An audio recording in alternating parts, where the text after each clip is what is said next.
But I listen to him constantly using the N-word. That's the N-word. And he's constantly using it. Donald Trump had an absolutely bonkers interview on Fox Business with host Stuart Varney.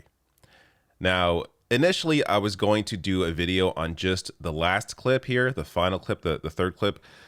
But then I watched the whole interview, and I had to include 2 more. I mean, it could have gone crazy with like 6 clips, but we have 3 clips here. This is just absolutely insane. So I'm going to start here with the first clip where Trump is talking about the N-word. If we didn't have it, we couldn't talk. But I listen to him constantly using the N-word. That's the N-word. And he's constantly using it, the nuclear word. And we never talk. We say, oh, he's a nuclear power. Oh, my God. What is going on? The N-word. We all know the N-word. Nuclear. Well, you never use the hard R. It's nuclear power. What is happening? And even apart from this insanity about the N-word, we're afraid of saying nuclear power. But you just said it. He's like, Putin's always talking about nukes, but we're afraid to say it. We say he's a nuclear power. You just finished saying that was the N-word. That was the word that we're afraid to say. But you acknowledge that we are saying it. If you listen to the full context, I could have given you an extra 2 minutes there. You would still not know what point he is trying to make. He just rambles on during this entire interview. Stuart Varney constantly is trying to interject and, change the topic because Trump is making absolutely no sense. It is entertaining to watch, though. Incredibly entertaining. It is just so completely bonkers. So let's get to the second clip now. This one is about the Iran nuclear deal. And watch as Stuart Varney is holding back a laugh because of how crazy Trump's answer is. So why is Biden doing it? Because he's stupid, okay? Because he's stupid. And because they're stupid. And they shouldn't be in power anyway. But they're destroying our country, and they may ultimately be responsible for destroying the world. What are you going to do if there is a nuke deal with Iran, as looks likely? What will you do? Oh my God. He is trying to hold back a laugh because that answer was so completely nuts. Biden's going to destroy the world. Like, where did that come from? Because, first of all, is Biden trying to re-sign the Iran deal? I hope he is, but that should have been like one of the first things he tried to do. I'm not sure if he's any closer to doing it. I guess they're going to try and meet with Iran, but yeah, Obama's Iran deal was arguably maybe the best thing he did as president, and Trump ripped it up. So just on the policy point, it's a great thing that Biden, if he's trying to get back into it and does, that would be a fantastic thing. But like Trump here, Biden's going to destroy the world. Like, and then Stuart Varney has no idea how to respond because it's so completely bonkers, just completely insane. All right, this last clip here, this was the one I was initially going to do the video on, just this one clip, because Stuart Varney is shocked that Trump still wants to focus on how he thinks the election was rigged, which was not, but Trump thinks this.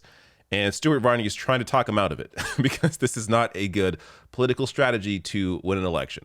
If we go into 2022, the elections, and 2024, and you're still looking back to the election of 2020 and saying that you really won, I don't think that's very good for you or the Republican Party. You want to comment on that? Well, I actually think it is good for me. And I think if we don't put out all of the crooked things, and we know what they are, that you won't win in 22 and you won't win in 24 if we don't get to it. So I think it's the opposite, actually. And I talk nothing about, nobody talks more about the future you than think I do. That but 2022, you also have to look back to you think that 2022 and 2024 are all about the 2020 election? Really? No. I think for us to win the election, we have to know how they cheated, because otherwise they'll cheat again. And we do know how they cheated. Stuart Varney here, stunned by Trump's narcissism. He wants to focus on the 2020 election that he lost, that Trump cannot accept. His ego will not allow him to publicly accept that he lost the election because he was deeply unpopular. He wants to focus on that for the next 4 years. That's going to be his path to victory. And he even like contradicts himself there. He's like, we have to focus on it because we have to know how they cheated, even though they didn't. But he's like, we have to know how they cheated. And then he's like, well, and we do know how they cheated. Okay, if you know that, if that was a thing and you know the answer, then why do you have to focus on it for the next 4 years? Like, Stuart Varney here is trying to get through to him to be like, this is not a winning strategy to focus on your personal grievances about your bruised ego. This is not a way to win an election in the future. And Trump, his ego just won't have it. He's too much of like he has to be the victim. Trump has to play the victim. He cannot take it, and it is just so. I mean, it's entertaining, it's hilarious, and it's also sad. And I can't imagine he would be successful if that was his focus. If Trump runs again, and his focus is the 2020 election, like can you imagine? It's just the complete opposite of why people were fooled by him back in 2016, because Trump was saying things even though he didn't mean them. He was saying things back in 2016 like how he was, referring to how in one debate he was saying all these politicians are bought, like, which is true, but he didn't do anything about it. He had no plan to do anything about it. And then in other interviews, he said he would have healthcare that covers everyone. So he would say these occasional things that sounded good to people that didn't know any better, that thought that Trump would actually accomplish something. But of course, Trump was lying the entire time, had no actual plan to do anything, doesn't actually care. It's all about himself, all about his, enriching himself, getting his name out there. But he can't go into an election just focusing on himself and his bruised ego to win the next election. That's not going to happen. But it's amazing to see just how depressed this man is. All the power, enough money in the world to survive, to have a good life, and he still is just this shell of a man. Just absolutely cannot take the fact that people don't like him.